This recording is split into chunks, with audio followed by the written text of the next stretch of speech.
नमस्कार। आज हम बात करेंगे दंड के जो विभिन्न सिद्धांत हैं उनके बारे में। Various theories of punishment. आपराधिक न्याय के 5 प्रमुख उद्देश्य हो सकते हैं।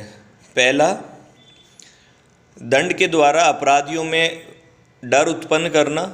दूसरा, अपराधों को रोकना। तीसरा, अपराधी को प्रायश्चित करने का अवसर देना। चौथा, अपराधी के प्रति बदले की भावना रखते हुए उसे दंडित करना। और पांचवा, अपराधी में सुधार लाना। इन उद्देश्यों को ध्यान में रखते हुए दंड के 5 प्रमुख सिद्धांत विभिन्न दंडशास्त्रियों ने प्रतिपादित किए हैं।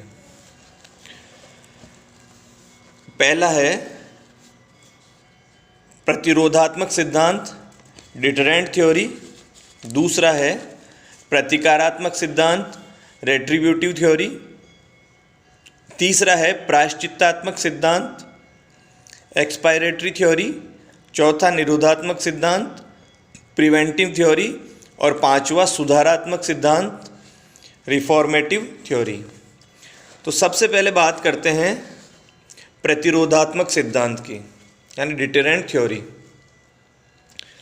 किसी समय प्राय सभी देशों के दंडशास्त्रियों की ये धारणा थी कि अपराधों की रोकथाम के लिए मनुष्य में दंड के प्रति भय उत्पन्न कर देना सर्वोत्तम दांडिक सिद्धांत है। यानी इस सिद्धांत के जो समर्थक दंडशास्त्री थे उनका यह मानना था कि उस अपराध को करने के लिए यदि कोई अपराध करता है तो उसके फलस्वरूप उसे इतना कठोर दंड दिया जाना चाहिए कि दूसरे अपराध समाज में और उस अपराध को करने की इच्छा रखने वाले अन्य व्यक्तियों में उस अपराध को लेकर भय का माहौल उत्पन्न हो जाए। यानी दंड का भय, दंड का डर इस सिद्धांत की आधारशिला रहा है। इस सिद्धांत के अनुसार अपराधी को अपराध से अलग रखने के लिए कठोरतम दंड दिया जाना चाहिए। दंड जितना कठोर होगा वह उतना ही प्रभावकारी होगा। कठोर दंड अपराधी को पुनः अपराध न करने की सीख तो देता ही है, साथ ही वैसा अपराध करने की इच्छा रखने वाले अन्य व्यक्तियों को भी अपराध से अलग रहने की चेतावनी देता है। यही कारण है कि प्राचीन युग में विभत्स और भयानक दंड प्रचलित थे, जैसे अपराधियों को खुले में फांसी दिया जाना, कोड़े मारना, खाल खींच लेना, गर्म पानी या उबलते हुए तेल में डाल देना, दीवार में जिंदा चुन देना। ऐसे अनेक कठोर और बर्बर दंड प्रचलित थे, परंतु व्यावहारिक रूप से दंड की यह नीति कभी सफल नहीं रही। इसका सर्वोत्तम प्रमाण यह है कि अनेक अपराधी ऐसे होते हैं जो कारावास से मुक्त होते ही पुनः वही अपराध करते हैं जिनके लिए उन्हें दंडित किया गया था। भारत में भी कुछ वर्षों पूर्व तक मृत्युदंड के अपराधी को खुले में फांसी देने की प्रथा प्रचलित थी, जो आजकल समाप्त कर दी गई है। दूसरा सिद्धांत है प्रतिकारात्मक सिद्धांत, यानी रेट्रिब्यूटिव थ्योरी। दंड का प्रतिकारात्मक सिद्धांत प्रतिशोध की भावना पर आधारित है, यानी बदले की भावना। आँख के बदले आँख, कान के बदले कान, हाथ के बदले हाथ की भावना पर यह सिद्धांत आधारित है। इस सिद्धांत के अनुसार अपराधी को उसके अपराध के अनुपात में दंड दिया जाना चाहिए। यह सिद्धांत मूलतः 2 बातों पर आधारित है।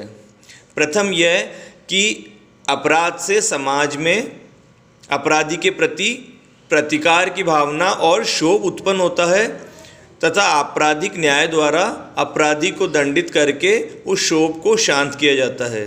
दूसरा यह कि दंड स्वयं ही अपने आप में एक उद्देश्य है। अधिकांश दंडशास्त्री दंड के प्रतिकारात्मक सिद्धांत का समर्थन नहीं करते, क्योंकि उनके विचार से अपराधी को दंडित इसलिए नहीं किया जाता कि वह अपनी करनी का फल भोगे, बल्कि इसलिए किया जाता है कि समाज से उसे दूर रखना अपराधों के निवारण में सहायक होता है। यही कारण है कि वर्तमान दंडशास्त्री इस सिद्धांत में अधिक रुचि नहीं दिखाते तथा इस सिद्धांत का महत्व दिन प्रतिदिन घटता जा रहा है। तीसरा सिद्धांत है प्रायश्चित्तात्मक सिद्धांत यानी एक्सपायरेटरी थ्योरी। दंड का प्रायश्चित्तात्मक सिद्धांत से आशय यह है कि अभियुक्त को दंडित कर कारागार में इसलिए रखना आवश्यक है कि उसे अपने किए पर पश्चाताप करने का अवसर मिले। कारागार में जब उसे एकांत प्राप्त होता है तो वह उसके मन में अपने द्वारा किए गए कुकृत्य यानी जो उसने अपराध किया है उसके प्रति पश्चाताप और आत्मग्लानि उत्पन्न होती है। पश्चाताप की अग्नि में जलकर वह स्वयं को सुधारने का संकल्प लेता है और कारावधि समाप्त होने के पश्चात समाज में एक सदाचारी व्यक्ति की भांति जीवन की शुरुआत करता है। कारावधि में दंड भोग लेने के पश्चात वह मान लिया जाता है कि उसका कलंक धुल चुका है और वह नए सिरे से सामान्य जीवन बिताने के लिए स्वतंत्र है।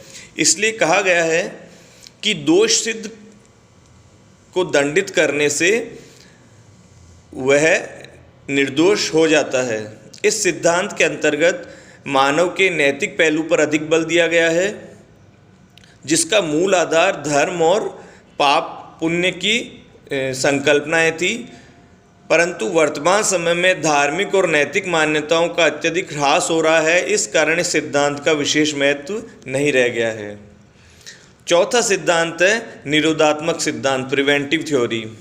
इस सिद्धांत के अंतर्गत अपराध के प्रति अरुचि उत्पन्न करने पर बल दिया जाता है। इस सिद्धांत के अनुसार अपराधी को कारावासित कर पुनः अपराध करने के योग्य न रखना अपराध की रोकथाम का सर्वोत्तम उपाय माना गया है। इस प्रकार का दंड अपराधी की अपराध करने की क्षमता को समाप्त कर देता है, जिससे वह पुनः अपराध न कर सके। अतः हत्या करने वाले अपराधी को मृत्युदंड दिया जाना निरोधात्मक दंड यानी प्रिवेंटिव थ्योरी के अंतर्गत आता है। इसी प्रकार आजीवन कारावास, संपत्ति की जब्ती और जो करप्ट कर्मचारी होते हैं, भ्रष्ट कर्मचारी, उनको नौकरी से बर्खास्त कर देना आदि निरोधात्मक दंड के उदाहरण हैं। पैटन का कथन है कि निरोधात्मक सिद्धांत अपना ध्यान कारावासित अपराधी पर ही केंद्रित करता है तथा भविष्य में उसकी अपराध करने की शक्ति समाप्त करने का प्रयत्न करता है। परंतु यह सिद्धांत अपराधी की प्रवृत्ति में सुधार की ओर कोई ध्यान नहीं देता है।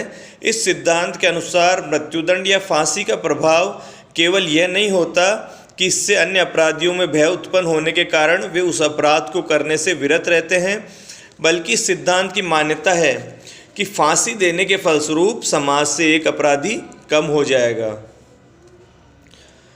इस सिद्धांत की आलोचना में सबसे प्रमुख आलोचना यह है कि भावावेश में अपराध करने वाले या जो प्रथमतः किसी कारणवश अपराध करते हैं या बाल अपराधियों के प्रति इस सिद्धांत में कोई विशेष उदारता दिखाना आवश्यक नहीं माना गया है। यहाँ यह भी उल्लेखनीय है कि जहाँ एक और निरोधात्मक दंड लोगों से के मन में भय उत्पन्न कर उन्हें अपराध से अलग रहने के लिए बाध्य करता है, वहाँ दूसरी ओर इससे अपराधी और अधिक क्रूर और समाज विरोधी बनने की संभावना जो अपराधी की होती है उसे टाला नहीं जा सकता है। अक्सर यह देखा गया है कि निरोधात्मक पद्धति के अंतर्गत दिए जाने वाले दंड का अपराधों पर प्रतिकूल प्रभाव पड़ता है और वे समाज के लिए अधिक घातक साबित हो सकते हैं। पांचवा सिद्धांत है सुधारात्मक सिद्धांत यानी रिफॉर्मेटिव थ्योरी। यूरोपियन देशों की दंड प्रणालियों तथा न्याय प्रशासन पद्धति में अनेक उल्लेखनीय परिवर्तन हुए और दंड शास्त्र को अपराध शास्त्र की एक स्वतंत्र शाखा के रूप में विकसित किया गया।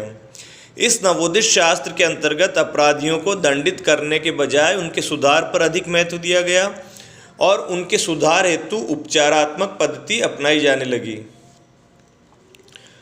अपराध और अपराधियों के प्रति वैज्ञानिक दृष्टिकोण अपनाने से यह पूर्णतः सिद्ध हो गया कि यातनात्मक दंड जो होता है वो प्रभावोत्पन्न न होकर अपराधियों को और अधिक खतरनाक और समाजद्रोही बना देता है।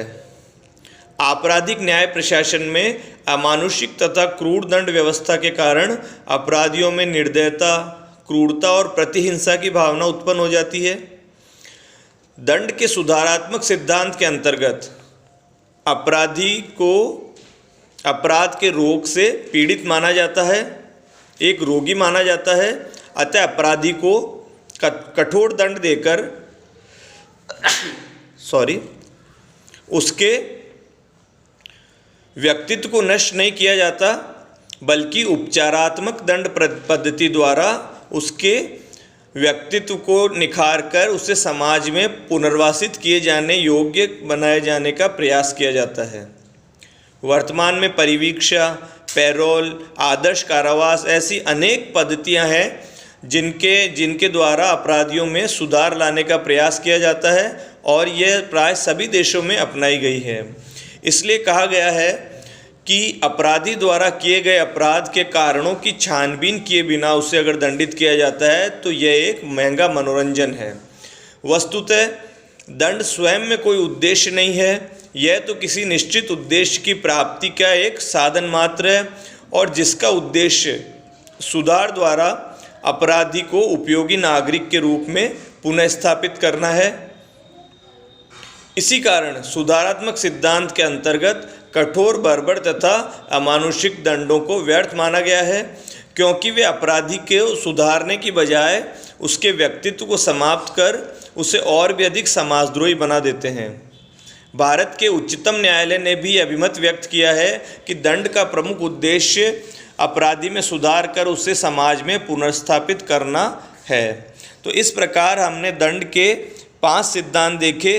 पहला था प्रतिकारात्मक सिद्धांत यानी रिट्रीब्यूटिव थ्योरी, जो प्रतिशोधात्मक सिद्धांत भी कहलाता है, बदले की भावना पर आधारित है। दूसरा है प्रतिरोधात्मक सिद्धांत, जिसमें दंड के प्रति भय उत्पन्न करके अपराध को रोकने का प्रयास किया जाता है।